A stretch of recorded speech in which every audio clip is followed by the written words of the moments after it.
All right, well, man, so again, I apologize that we had an audio connection earlier. I'm hoping that now you can hear me better because this is obviously an important story that we want to bring you. For those that are just tuning in, maybe logging onto your Facebook now or have been watching Local 10 this morning, the tragic news that Jose Fernandez, Marlins star pitcher, has lost his life at the age of 24 in a tragic boating accident, along with the lives of two others, two of his friends, three total that were out boating late last night around 3:45. Coast Guard and some folks out there on the water spotted this vessel that seemed to crash into some rocks and an area there near shore. They investigated. They found out they saw two bodies were trapped under the boat and one on the outside of the boat. All three had perished, lost their lives. And then further, as information came in, we found out and were able to confirm that one of those that died in that accident indeed was Jose Fernandez. And as we try to answer all your questions now, I really can't put into words what the conversations I've had and talked to people with the Marlins and what this impact of losing Jose means from a personal perspective to everyone in South Florida.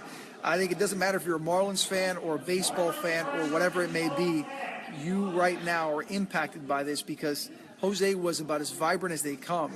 Personality, the fact that he was the American dream, a man that came from Cuba on his third attempt, two different times intercepted at sea, sent back to Cuba, one time even as a teenager having to go to a Cuban jail, not knowing what his future held. All he wanted to do was come to this country and live the American dream. And he got that opportunity. He went to Tampa, with his settled there, was a first-round pick by the Marlins out of high school, found a way to get to the Marlins as that first-round pick and be the 2013 Rookie of the Year, a two-time All-Star. And I think now, with Dwayne Wade having signed with the Bulls, I think Jose became the face of South Florida sports. More than his baseball talent, I think of his personality and his smile. And I think anybody who saw him with his mother and his abuela, who meant so much to him, and with his fans. Just recently, a Marlins fan told me something I didn't know, and that's that after every home game that he would pitch, Jose would go out and meet and greet with fans outside one of the sections there at the ballpark and sign autographs for whoever was there. So this is just, it's something you can't even believe. And I see all your comments and the sad faces and the loss of coming down because I don't think there's any way to put into words. I could sit here all morning and talk to you about this, and it still won't put into words what this loss means. But let's tell you what we do know. The Coast Guard has had, along with Miami-Dade Fire Rescue, their news conference about 30 minutes ago, 45 minutes ago, where they announced that Jose indeed was one of the three passengers, one of the three people, I should say, on this boat. They did clarify Jose was not driving this boat. It was not his boat, I should say. This was not Jose Fernandez's boat. But for those who follow Jose on Instagram and on social media know that Jose is an avid boater, a guy who often goes out boating and goes out with his friends. He takes a lot of pictures and puts it on social media. So it wasn't like he was a novice and this was his first time out on a boat and going out and trying to have fun, whatever, whether they were fishing or whatever they were doing last night. The fact that he has passed, though, is the real tragedy here for many reasons. Obviously, the loss of life, obviously the impact to this community and to his teammates. But Jose just recently announced that his girlfriend was pregnant with their child, and he had a lot of pride in that, was smiling brightly about that. And the fact that he passes just puts this all into a more unimaginable thing. And I texted this morning with Marlins President David Sampson, who said, look, I cannot even talk right now.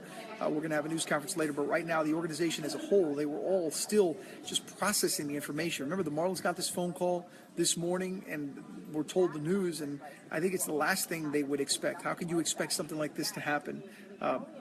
Anthony was asking why so late at night. I think I am not an avid boater. I have certainly been boating, but I think anybody who's been boating and fishing knows that a lot of people do go out late in the night, take out the boat late, and go out, especially in that area out by Government Cut, out to fish and be out there. And, as long as the precautions are followed and you have a navigation system and the proper lighting, there's no reason that something like this should happen. And I think that's what investigators now, and they did touch on it during the news conference, what they're looking at now is to what could have happened. I will say this, said that speed was definitely a factor. They said that the boat was coming in at a high rate of speed when it hit the jetty out there, and that for some reason it was at a high rate of speed. They also said that that boat was a boat that they were familiar with, meaning that they had seen that boat, have actually inspected that boat.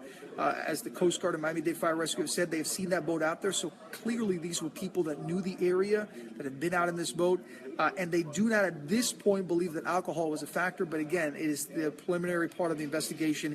And I'm sure all of that, the timeline of where they went out, where they were, was there alcohol involved, I'm sure all of that is part of the investigation. But I think right now, in the short term, when we look at what has happened, it's that Jose Fernandez has died at the age of 24. Marlins released a statement saying that they're devastated by it. Today's Marlins game, if you do not know already, has been canceled. There was a 1 o'clock first pitch against the Atlanta Braves to close out their series. There are people that have still gone to the ballpark to put flowers and hug and in tears fans of Jose that just want to go out to the ballpark and just be there to remember him.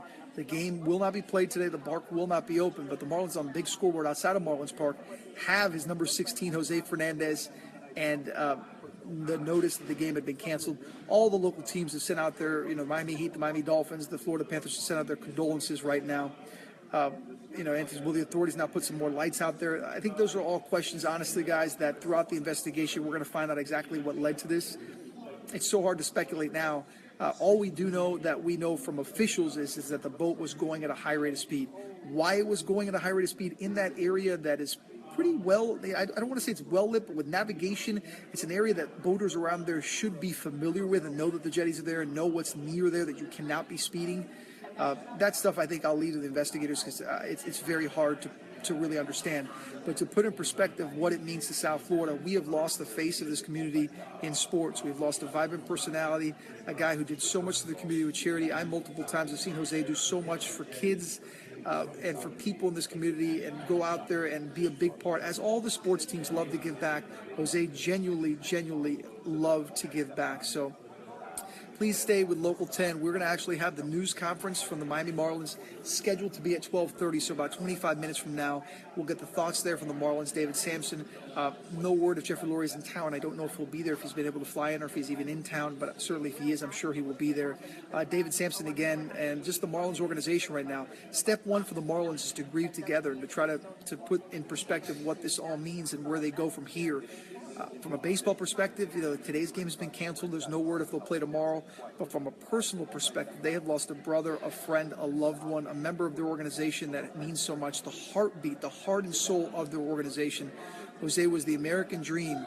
He really was the American dream, and now it's gone. It's turned into a nightmare, and it's just hard to fathom. So my thoughts and prayers, I think everyone at Local 10 sends their thoughts and prayers to Jose, his family, his mother, his grandmother, his girlfriend who was pregnant with their child, which makes this all the more tragic, and the entire Miami Marlins organization. Stay here with our Local 10 Facebook page or on local10.com, and obviously on Local 10 as well with the latest information that we can bring you. That news conference, the Marlins schedule at 12:30, will give us a little bit more detail as far as what the Marlins know and what the Marlins have to say. The tragic loss, Jose Fernandez, dead at the age of 24, gone far too soon.